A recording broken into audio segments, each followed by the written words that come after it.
अगर आप सही खाएं और अपने शरीर के साथ कुछ चीजें करें, आप अपनी नींद की जरूरत कम कर सकते हैं। अब मैं थोड़ा आलसी हो गया हूं और अब मैं लगभग 4.5 घंटे सो रहा हूं।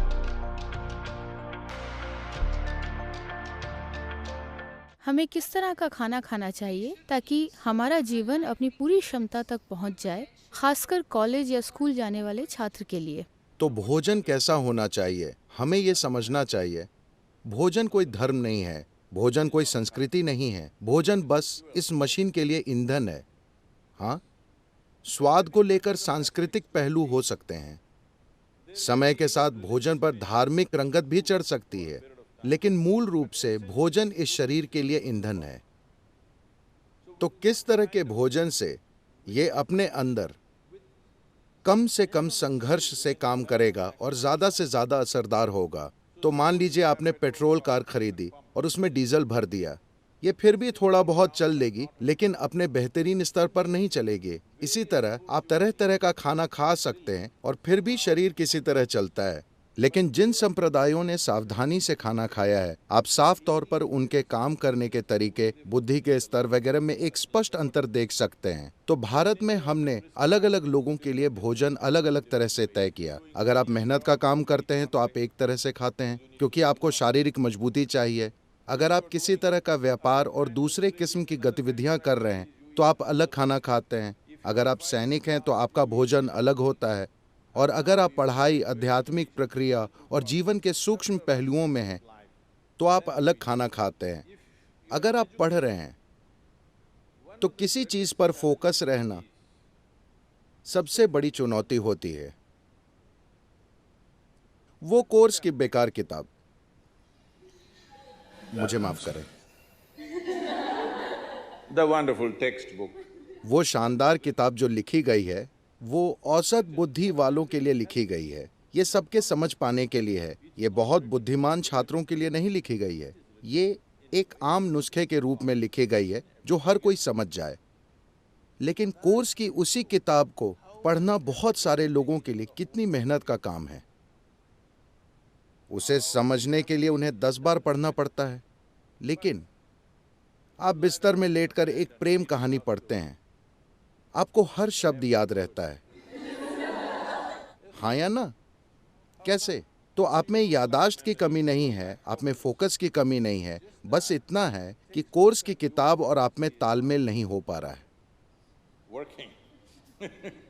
तो आपको एक ऊंचे स्तर के फोकस, एक ऊंचे स्तर की भागीदारी की जरूरत है। और एक छात्र के लिए एक दूसरा बड़ा दुश्मन ये है कि ये किताब नींद की गोली का काम करती है। जैसे ही आप इसे खोलते हैं, सिनेमा जाते हैं तो आप 2 बजे तक जगे रहते हैं। 9 बजे किताब खोलते, उसी समय आप लुढ़क जाते हैं। तो नींद दूसरी बड़ी दुश्मन है। तो आप किस तरह का खाना खाएं ताकि शरीर में जड़ता न रहे? योगिक पद्धति में इसे हम ऐसे देखते हैं। तमस, रजस और सत्व की बात करते हैं। तमस का मतलब है जड़ता, रजस का मतलब है गतिविधियां लेकिन कोई संतुलन नहीं, सत्व का मतलब है पूरी तरह से संतुलित ऊर्जा। जब आप पढ़ाई कर रहे हैं तो आपको एक बहुत संतुलित किस्म की ऊर्जा चाहिए, क्योंकि आपको एक ऐसी चीज पर ध्यान केंद्रित करना होता है जिसमें आपकी स्वाभाविक रुचि नहीं है। ये कोई ऐसी चीज नहीं है जिसके साथ आपकी केमिस्ट्री मेल खाती हो। अगर आपकी केमिस्ट्री तालमेल में है तो आप हमेशा उस चीज पर फोकस करते हैं, है ना? यहाँ रुचि नहीं है लेकिन आपको उस पर फोकस करना पड़ता है। इसके लिए आपको संतुलन और एक स्थिर मन चाहिए। इसके लिए आपको एक खास तरह से खाने की जरूरत है। सरलता से कहें तो भोजन आपके शरीर में आहार नली से गुजरता है। आपके मुंह से मल द्वार तक एक पाइप है। पाचन प्रक्रिया के अलग अलग चरणों से होता हुआ ये उससे गुजरता है। आप में से कई लोग बायोलॉजी पढ़ते हैं, हाँ? ये आहार नली से जाता है। अब शुरुआत होती है होठों से। यहां अगर आप सारे शाकाहारी और मांसाहारी जीवों पर गौर करें, अगर आप पशु जगत को देखें तो शाकाहारी जानवर और मांसाहारी जानवर, ये दुनिया में जानवरों के 2 मुख्य विभाजन हैं। एक वनस्पतियां खाते हैं, दूसरे मांस खाते हैं। अगर आप आहार नली की बनावट देखें तो शाकाहारी और मांसाहारी जीवों में एक स्पष्ट अंतर है। इंसानी सिस्टम में हर चीज संकेत करती है कि आप स्वाभाविक रूप से शाकाहारी हैं, लेकिन जिंदा रहने के लिए हम मांसाहारी हो गए थे। अगर आप जबड़ों के चलाने के तरीके को देखें, सारे मांसाहारी जीव सिर्फ काटने की क्रिया करते हैं, जबकि शाकाहारी काटने और चबाने की क्रिया करते हैं। तो उनमें दाढ़ें होती हैं, लेकिन मांसाहारी जीव में फैली हुई दाढ़ें नहीं होती। उनमें बस छेनी जैसे और नुकीले दांत होते हैं। वे सभी काटने के दांतों जैसे लगते हैं, तो वे बस यही करते हैं। सारे शाकाहारी अच्छे से चबाकर खाते हैं। आपके पास कौन से दांत हैं? दोनों।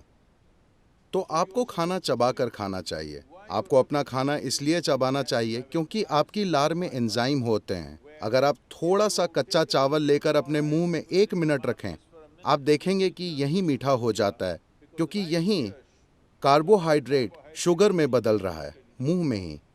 तो अगर आप ढंग से खाते हैं, तब हम कहते हैं कि आपके पाचन का 30 से 50% पाचन आपके मुंह में ही हो जाना चाहिए।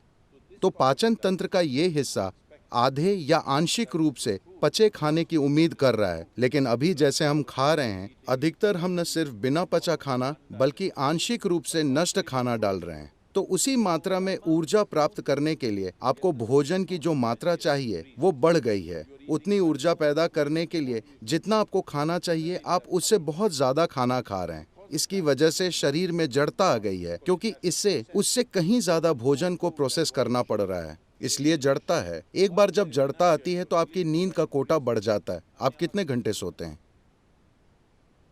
हेलो? 8 घंटे। आप आम सलाह के मुताबिक चल रहे हैं। देखिए, ऐसा नहीं है कि आपको जबरदस्ती जागते रहना चाहिए, बात ये नहीं है। लेकिन अगर आप सही खाएं और अपने शरीर के साथ कुछ चीजें करें, तो आप देखेंगे कि 3 से 4 हफ्तों में आप अपनी नींद की जरूरत 2 से 3 घंटे बड़ी आसानी से कम कर सकते हैं। 1.5 से 3 घंटे आप बड़ी आसानी से कम कर सकते हैं, अगर आप सचेतन होकर खाएं and just learn to sit properly. और बस ठीक से बैठना सीख लें। आपको पता है, बस बैठने की मुद्रा, आपके शरीर के ज्यामिति और सिस्टम में क्या जा रहा है, अगर आप बस इन 2 चीजों को संभाल लें, तो आप देखेंगे कि आपकी नींद का कोटा कैसे कम हो जाएगा। बस आपकी जानकारी के लिए, 25 सालों से ज्यादातर मैंने औसतन 2.5 घंटे की नींद ली है। अब मैं थोड़ा आलसी हो गया हूं और अब मैं लगभग 4.5 घंटे सो रहा हूं, लेकिन हफ्ते के 7 दिन, ठीक है, 365 दिन में बस ऑन ऑन ऑन हूं, लगभग हर दिन। मेरी बेटी ने 1 महीने से फोन नहीं किया था। मैंने पूछा, तुम्हारे साथ समस्या क्या है, तुम फोन क्यों नहीं करती? उसने कहा, हर 6 घंटे में आप एक नए शहर में होते हैं, मुझे क्या करना चाहिए? मैंने कहा, ओके, यह वाकई सच है। कभी कभी एक दिन में हम 3 शहरों में होते हैं, तो ये नॉन स्टॉप गतिविधि है। और आज मेरे पास कई लोगों ने ऐसा करना सीख लिया है। मेरे आसपास 100 से 150 लोगों की दिनचर्या इसी तरह है, बस औसतन 4 घंटे की नींद, हफ्ते के 7 दिन वे बस ऑन ऑन ऑन, हर समय ऑन रहते हैं। और वे चिढ़े नहीं रहते, वे परेशान नहीं रहते, वे प्रसन्न रहते हैं, वे शानदार लोग हैं। ऐसा इसलिए है, इसके कई पहलू हैं, लेकिन एक महत्वपूर्ण पहलू है भोजन। आप कैसे खाते हैं। सिर्फ यही नहीं कि आप क्या खाते हैं, ये भी महत्वपूर्ण है कि आप कैसे खाते हैं, क्योंकि भोजन एक जीवित पदार्थ है। आप सब लड़कियां एक आसान चीजें ये कर सकती हैं। अलग अलग स्वास्थ्य के मुद्दे हैं, जड़ता और फोकस का मुद्दा है। आप अपने भोजन का 40 से 50% हिस्सा कच्चे भोजन के रूप में लें, यानी ये जीवित हो, इसे जीवित कोशिका होनी चाहिए। ये सब्जी हो सकती है, फल, मूंगफली, अंकुरित चना हो सकता है। आपके द्वारा खाए जाने वाले भोजन में कम से कम 40 से 50% को जीवित होना चाहिए। आप मुर्दा भोजन खाते हैं और आप जीना चाहते हैं, ऐसा करना थोड़ा मुश्किल है, क्योंकि अब आपको मुर्दे को जगाना है। लेकिन अगर आप जीवित खाना खाते हैं, तो आप देखेंगे आपकी मानसिक अवस्था, आपका फोकस और आपकी नींद का कोटा, और सबसे बढ़कर बस जगे रहना ही काफी नहीं है, आपको सजग रहना होता है ना? आप कितने सजग हैं, कितने केंद्रित हैं, उसी हद तक इस दुनिया में हर चीज आपको लाभ पहुंचाती है कि नहीं? आपके फोकस का स्तर ही तय करेगा कि दुनिया आपके लिए फायदेमंद है या नहीं, है ना? और जीवन का एक और पहलू, भोजन का एक और पहलू, जब आप कुछ खाएं तो उसका जेनेटिक कोड सरल होना चाहिए, मतलब उसका सॉफ्टवेयर बहुत सरल होना चाहिए। सब्जियां, फल, मूंगफली, अंकुरित चीज़ें वे बहुत सरल हैं।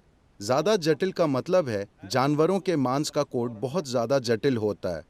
मान लीजिए आप एक जानवर खाते हैं जिसमें कुछ मात्रा में भावनाएं और खुद का जीवन होता है। तो हम इस बारे में बात कर रहे थे, आपका शरीर बस याददाश्त का ढेर है, जिसका मतलब है ये एक तरह का सॉफ्टवेयर है ना? ये सबसे जटिल सॉफ्टवेयर है। इंसानी सॉफ्टवेयर धरती पर सारे जीवों में सबसे ज़्यादा जटिल सॉफ्टवेयर है। तो अगर आप एक जानवर खाते हैं, खासकर अगर आप एक स्तनधारी को खाते हैं, तो उसकी जटिलता वैसी ही होती है। शायद ये इंसान जितनी जटिल ना हो, लेकिन उसी तरह की जटिलता, क्योंकि उसमें उसके अपने विचार और भावनाएं हैं। अब उस कोड को तोड़ने और अपने सिस्टम के साथ जोड़ लेने में आप पूरी तरह से सफल नहीं होते। तो ये आपके भीतर कुछ खास गुणों के लक्षण छोड़ देगा। आप उस कोड को तोड़कर अपना हिस्सा नहीं बना सकते, क्योंकि ये अलग और जटिल कोड है।